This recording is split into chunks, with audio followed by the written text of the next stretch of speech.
Hi, everybody. Welcome to this Fireside chat with David O'Brien from AgriWeb. I wanted to just do a quick hello. My name is Ariel Kranzow. I do content marketing at Northpass, and I have the privilege of speaking with David about his experience starting an academy. David, would you like to introduce yourself? Yeah, thank you very much for having me. So I am the Director of Customer Support at AgriWeb, and I've been in the role for about 4 years now, and we've been working with Northpass now for a year and a half. Establishing our academy for our customers who, are livestock producers all over the world. And we have our head office based in Sydney, Australia, but then we also have an office in the UK and in the US as well. So lots of farmers around the world reaping the benefits of the academy. Great.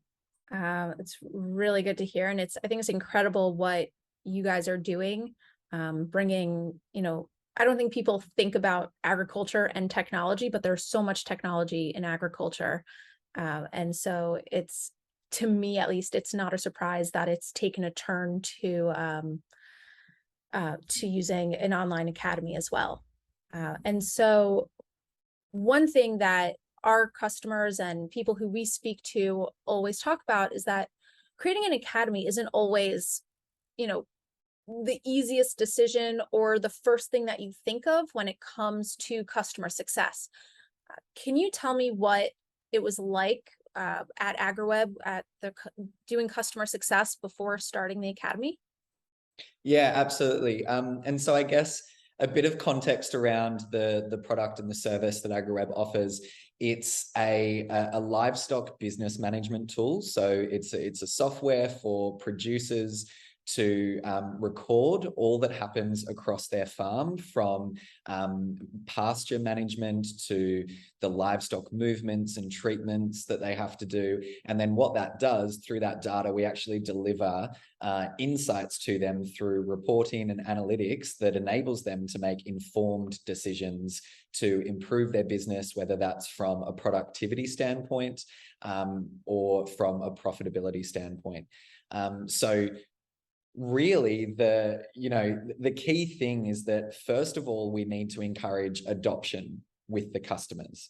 So in the very first instances, when someone starts with AgriWeb, it's all around the setup. It's all around building that habit of using a digital tool to take on what typically a lot of the industry uses, which is pen and paper to record this information. So there's an adoption element in there. And then as they progress through that and adopt and implement the product, then we actually have, the ongoing education and how they utilize the product to collect the data, but then also gain those insights. So prior to our academy through Northpass, we relied heavily on our help center that's powered by Intercom. And absolutely fantastic tool, but what we found was that it only caters for a certain group of people and a certain learning style.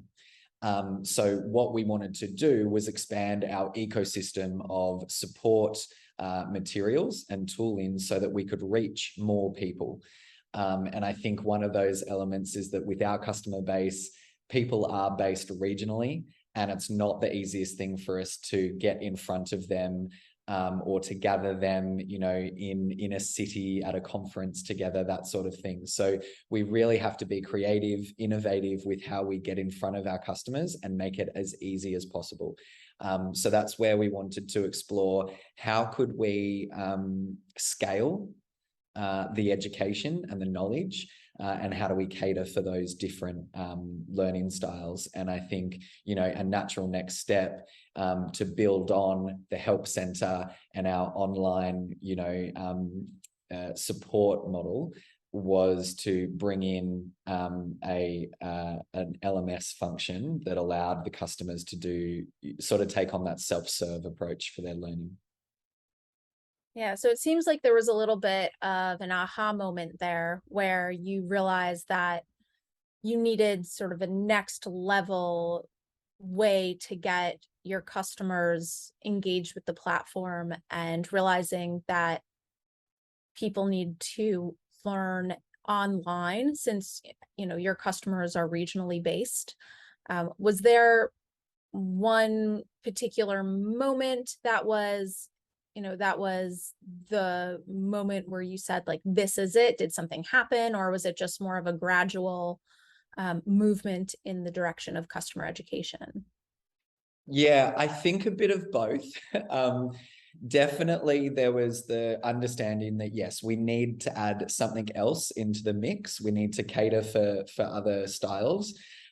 So there was that element. There was also a resourcing element as well. So we were actually delivering the first bit of content that we released on the Academy.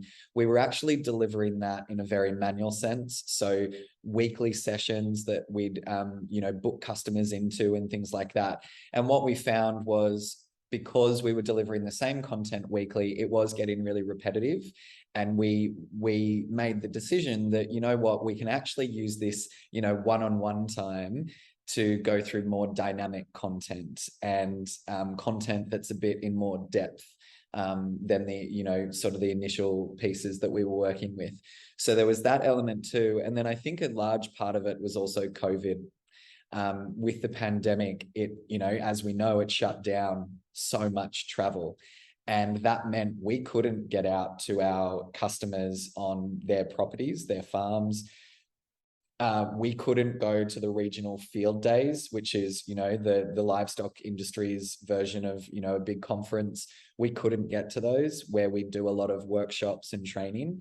And so that was probably the final like jolt to go, yeah, we need to do something now, because we can't spend the next year, 2 years not delivering the education to the customers.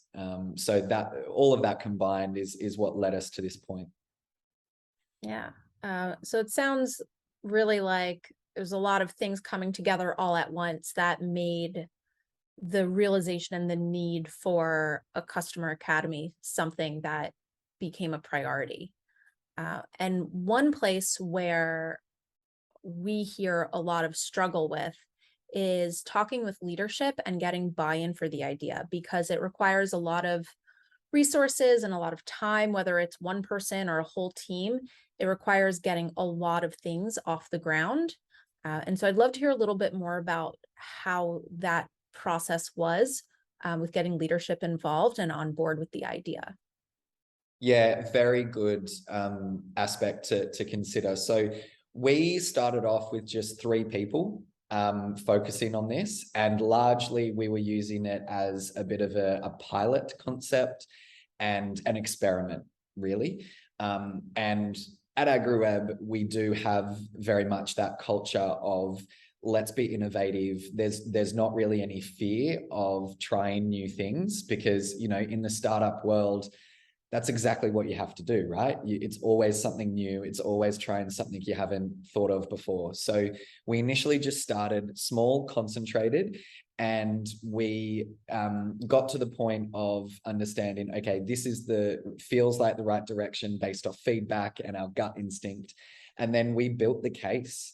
We started doing the research. We gathered the feedback from the customers. And we just built the case and started to present that to the leadership teams, and largely just to the company itself, right? Because what we knew that we needed was the investment from everyone. So it's not just the customer facing team who are going to be running this. We need product buy-in, we need marketing buy-in, we need finance buy-in. So it's all around, how do you just bring everyone along that journey, and have them, whether or not they're directly involved in the immediate or long term, it's just about creating that conversation of, this is what we hope to achieve, and this is the vision that we've got of it. And if you can clearly tell that story, then I think it's easy for people to say, okay, yeah, I'm on board, let's give this a try. And so that's what we did. We just cultivated that environment. and then started with our research, looking at different tools and what would suit our requirements, and what was, you know, a very simple and easy tool to use as well. Yeah. And it's great that you bringing in the whole company and more of the team, because we often have people who are just really so siloed in their decision. And my biggest advice that I give to companies trying to get academies on track is creating almost like a fan club around your idea within the whole business. So making sure like everybody that touches the academy in some way, you say like marketing, sales, finance, everybody that needs to have a say or has some amount of getting something out of or needing to put input into the academy or just needing your support within the company. That's one of the things that we suggest all the time, is to say like, get people behind the idea. Don't just say this is one idea for one team. And oftentimes we find that people really create better academies that way and get more support. And so when it is time for them to build out a course or launch, they have subject matter experts and people who are willing to give them time to go over the course with them, go over the idea with them. So bringing that up and the fact that that's how it happened makes so much sense to me from the AgriWeb perspective of getting the whole team on board. And that's really what makes a successful academy, is making sure that you have the support from not just one or two people within the company, but the whole company as a team. Yeah, absolutely. And just to add to that, I think what we see now is across the whole funnel, you have different team members that are thinking about this and using this, right? So marketing, they're always thinking, okay, how, at what point in the journey, how quickly can we surface the academy to people so that they can immediately get the education that they need? Like, why does it only have to be for the customers? Let's give it to the trialists. Let's give it to the prospects. And then you've got the sales team members, when they're having those conversations with our new customers, it's okay, immediately they know the first thing to sort of instruct our new customers on is, go to the academy. If you want to, fully immerse yourself, go to the academy, utilize that. And so if they're conveying that message, then that's an added moment that the customer is then going, oh, okay, I'll jump into that. And then our customer team, every conversation we have, it's, oh yeah, there's a really good academy course on that topic. You might want to check it out. Or, how is the rest of your team going in adopting this? If they need a hand, if you've got new staff coming on, let's get them into the academy. It's the first stop in the journey. And I think it's now created this really great environment of everyone just thinking about that. And then also what that does is you get other people's brainwaves and new ideas, and all of a sudden you've got all departments going, oh, this could be a really cool academy course. We could do this, we could do that. And so it does really pay to have the team on board. And it's just around how you communicate that message and how you bring them on and be inclusive with that. Yeah, absolutely. And one of the things that our CEO talks about, and something that sort of bleeds into the rest of our company, is taking the approach of, starting small. An academy can be such an overwhelming experience. You look at massive academies like HubSpot and Compass, and you're like, oh, how did you get there? And we always like to say, one problem, one course. So, you got everybody on board, you decided you're going to start an academy, you have the tool that you want to use. How did you actually come to the decision of, this is the first course we're going to make? And what was the response to that? So I think one problem, one course. I think we definitely led with that. And it was the case of, okay, what's kind of the immediate need right now? And that is to assist our customers in the fundamentals of getting set up and understanding our product. It is really extensive, and farming around the world is very different depending on where you are, and not only between, you know, the US and Australia, or the UK and the US, but also regionally, like all around Australia. The northern part of Australia, completely different management styles and practices to the southern part of Australia. So it is, in a product perspective, quite a challenge to cater all of that into one onboarding journey within the product, for example. So what we needed to focus on was the fundamentals of AgriWeb. And that was the first thing we started with. And that was based off our own internal knowledge, plus feedback from the customers. And so that's what we led with. And then we started to expand with, okay, what's the next logical steps, and where do we go from that? And it does take time to create the content. So I think it is a good way to approach it. I'm sure other, organizations, some larger ones, might have the ability to dedicate a team to this process. But for us, we are still a relatively lean team. And so we had to get creative with that. And now we're kind of at the point where we've got a pretty wide spectrum of course content. And so now we're ready to sort of refine that and start looking at very specific use cases that might resonate with different customer segments and personas.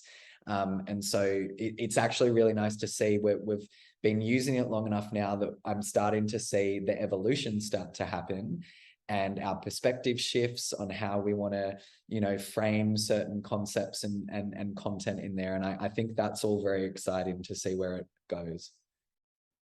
Yeah, absolutely. And, it's interesting how you say, our customers are all so different. People in different regions function differently. And I feel like people always forget that Australia is a massive country, and you can't expect people that live 2,000 miles away from each other to have the same customs and cultures, even though it's one country. And I feel like in the US, we have that very clearly. But I think people sometimes need a reminder that Australia is almost as large in square footage. I can't do the metric system, so sorry. But where that leads me is realizing, okay, so you get everything up and running and you have your course. When do you think the decision to actually launch and go live with your academy, right? You can do it after you have one course and build from there. And academies really, they don't build traction by themselves. You need a lot of time and effort to get customers and to get prospects excited about it. What was that experience like for you getting your academy launched? Yeah, very good question. All in all, it was a really positive experience. One, I think because we had the full investment from the company and the teams involved, because we needed marketing, we needed product, and we needed sales all involved. So we did wait for a certain period. We waited a few months until we had a bit more course content, so that when we did launch, we would be able to cater for a lot more needs than just that initial piece of content. So we did a proper launch. We had emails going out. We had in-product, pop-ups and notifications about it. So that was, on our web app, on our mobile app as well, hitting them from every angle. We talked about it in the newsletter. We started to gather some data gradually so that we could start to look at a few, customer quotes and things like that. But yeah, we did a proper launch and we set goals around that, right? And I think goals are really important for the teams involved to hold themselves accountable, and everyone has something to work towards. So we were very simple in, we just set goals around X number of learners activated and active within a certain time period. So initially we were focusing on the quarter. So over the next 3 months, we're focusing on this launch, and we're getting, I believe I said it, at 2,000 learners active with some form of content within the academy. And we hit that. And it was a combined effort. It was marketing, it was the sales team, it was our customer team, and it was our product team all together, making sure that we're talking about it whenever we're talking to a customer, where, you know, we have links to it in the actual product so they can easily access it. And that we also built a landing page on our website that, you know, gives a high level overview of the different content and links into the academy. So combined effort, channels to everyone. And we know that we still haven't reached our entire customer base of 12,000 users. And that I don't think it's going to happen overnight. And so one piece to think about is that, yes, there might be a moment for launch, but the campaign is actually a long period. So we launched and we reaped the rewards of that and got people adjusted and into it. And then because, you know, we're a fast moving company and we're scaling and all of that, we needed to then sort of pivot and put some of those resources from the teams into other projects as well. So we did the launch, we pulled back, sort of stripped it down to the core team, you know, delivering more content, running all of that. And now we're back there again. We're actually about to launch the achievements and the badges section of the academy, which I'm really excited for. And so that the design there is to lift engagement. It's to, you know, get more people involved and bring others in. And so we're back again at the point of, okay, let's hone in on that. Let's focus. And then we'll do another bit of a launch around that as well. And we're likely going to align that with a few more courses and content release as well, so that, you know, there's another new thing for them as well. Yeah, I think that's one of the most comprehensive launches that I can, you know, have imagined in terms of making sure and the company is on board. And I mean, you talked about the company being on board throughout our entire conversation. And you see that even within the launch, that almost every single team within your company was involved in this launch. It wasn't just your team. It wasn't, you know, with like a little bit of help from marketing. It seemed like it was a very collaborative effort. And to me, that's, you know, and setting goals and setting short-term and long-term goals is a place where I think people really struggle to say, like, well, what does success mean to us?